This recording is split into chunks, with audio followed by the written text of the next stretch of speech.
Coronavirus was a bit of theatre. The coronavirus is occupying our thoughts and indeed our headlines at the moment. So let's find a little bit more about how the disease, the virus, has progressed. Professor Bill Rawlinson joins us once again this week. He's a senior medical virologist. Thanks so much for your time, Professor. How concerning is this human-to-human transition and contraption now that we have seen, at least in Germany?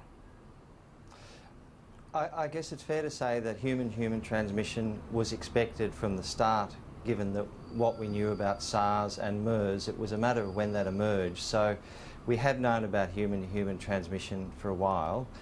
The issues in Germany, as well as the case in Japan of local spread, again, it's consistent with what we know about the virus. It's concerning, but I think our plans have really been around that occurring.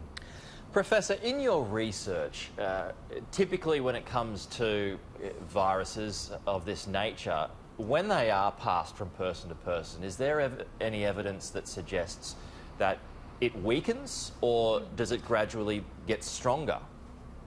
It's a very good question. The virus does change. These are highly mutable virus. What that means is that part of their lifestyle, if you like, part of the way they survive, is to change, and almost certainly this arose probably through bats and through another animal to emerge and infect humans.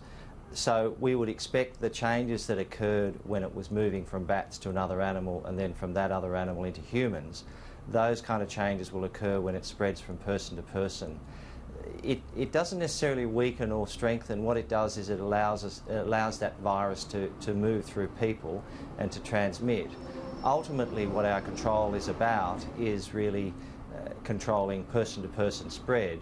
And so far, as you say, we've known about person-to-person transmission for a while, and hopefully that will remain and not get worse. And what we expect is that eventually, we hope, as with SARS, the virus will then die out. If you do get the coronavirus, as we know, it is not always deadly and many people will recover. But how long will that recovery take? That's something we're learning about. Coronaviruses cause about a third of the common cold, so every year we have lots of other coronaviruses. This one probably will act in the same way, in that people who have minor illness, a cold or sniffles, albeit that they're infectious, they should recover very quickly and completely, and that's certainly what's coming out of China. We have a little bit to learn about patients who develop the more severe problems, such as pneumonia, which is obviously the worry with this coronavirus, although to date it appears from what we're seeing out of China that those patients are recovering fully, and that's what we would expect and that's what we would hope. So it is like pneumonia in that you get blocked noses, you get sore throats. Is that the kind of indicators that you might well have it? That's exactly right, and we had fever as one of the cardinal symptoms, one of the major problems.